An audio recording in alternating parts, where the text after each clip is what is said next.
Hi friends, welcome back to Yamuna's kitchen. ಇವತ್ತು ನಾವು ಸಿಂಪಲಾಗಿ ಆದರೆ ತುಂಬ ರುಚಿಯಾಗಿರೋಂಥ ನುಗ್ಗೆಕಾಯಿ ಸಾಂಬಾರು ಮಾಡೋದು ಹೇಗೆ ಅಂತ ನೋಡೋಣ.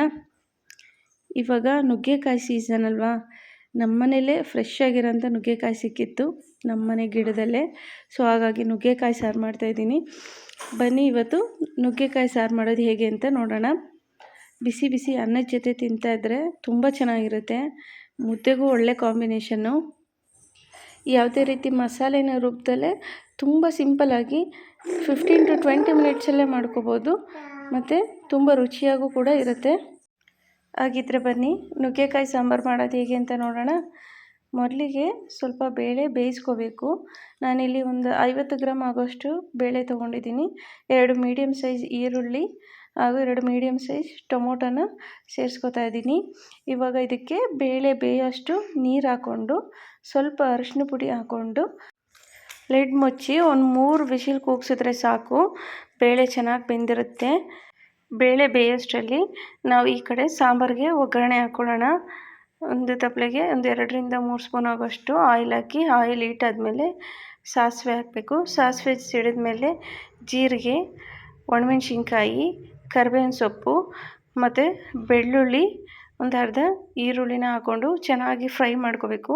ಈರುಳ್ಳಿ ಬೆಳ್ಳುಳ್ಳಿ ಎಲ್ಲ ಚೆನ್ನಾಗಿ ಫ್ರೈ ಆದಮೇಲೆ ಕ್ಲೀನಾಗಿ ತೊಳೆದು ಹೆಚ್ಚಿಟ್ಕೊಂಡಿರೋಂಥ ನುಗ್ಗೆಕಾಯಿನ ಸೇರಿಸ್ಕೊತಾ ಇದ್ದೀನಿ. ಒಂದು ಸರಿ ಚೆನ್ನಾಗಿ ಮಿಕ್ಸ್ ಮಾಡಿಕೊಂಡು ಒಂದು 2 ರಿಂದ 3 ನಿಮಿಷ ನುಗ್ಗೆಕಾಯಿನ ಒಗ್ಗರಣೆಯಲ್ಲೇ ಫ್ರೈ ಮಾಡ್ಕೋಬೇಕು. ನಾನಿಲ್ಲಿ ನುಗ್ಗೆಕಾಯಿನ ಸಪ್ರೇಟ್ ಬೇಯಿಸ್ಕೊಂಡಿಲ್ಲ, ಒಗ್ಗರಣೆ ಜೊತೆನೇ ನುಗ್ಗೆಕಾಯಿನೂ ಬೇಯಿಸ್ಕೊತಾ ಇದ್ದೀನಿ. ಇವಾಗ ಒಗ್ಗರಣೆ ಜೊತೆ ಒಂದು 2 ನಿಮಿಷ ನುಗ್ಗೆಕಾಯಿನ ಚೆನ್ನಾಗಿ ಫ್ರೈ ಮಾಡಿದ್ಮೇಲೆ ಸ್ವಲ್ಪ ನೀರು ಸೇರಿಸ್ಕೊತಾ ಇದ್ದೀನಿ. ನುಗ್ಗೆಕಾಯಿ ಬೇಯಕ್ಕೆ ಬೇಕಾಗಿರೋಷ್ಟು ನೀರನ್ನ ಹಾಕ್ಕೊಂಡು ಒಂದು ಕುದಿ ಬರೋವರೆಗೂ ಬಿಡಬೇಕು.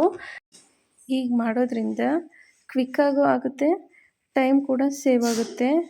ನೋಡಿ, ಆಗಲೇ ಬೇಳೆ ಕೂಡ ಬೆಂದಿದೆ, ನೋಡ್ತಾ ಇದ್ದೀರಲ್ಲ.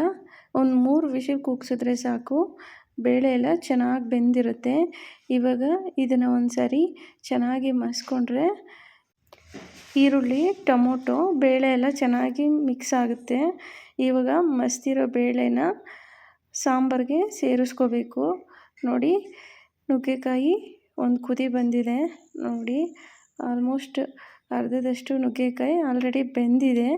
ಇವಾಗ ಇದಕ್ಕೆ ಬೇಯಿಸಿಟ್ಕೊಂಡಿರೋಂಥ ಬೇಳೆನ ಸೇರಿಸ್ಕೋಬೇಕು.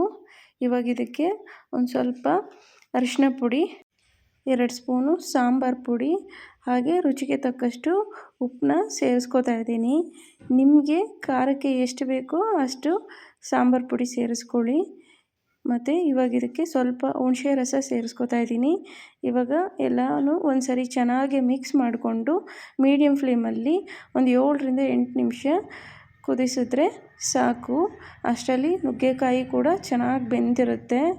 ನೋಡ್ತಾ ಇದ್ದೀರಲ್ಲ, ನುಗ್ಗೆಕಾಯಿ ಕೂಡ ಚೆನ್ನಾಗಿ ಬೆಂದಿದೆ, ಸಾಂಬಾರು ಕೂಡ ರೆಡಿಯಾಗಿದೆ. ಇವಾಗ ಇದಕ್ಕೆ ಲಾಸ್ಟಲ್ಲಿ ಸ್ವಲ್ಪ ಕೊತ್ತಂಬರಿ ಸೊಪ್ಪು ಸೇರಿಸ್ಕೊಂಡ್ರೆ ಆಯಿತು.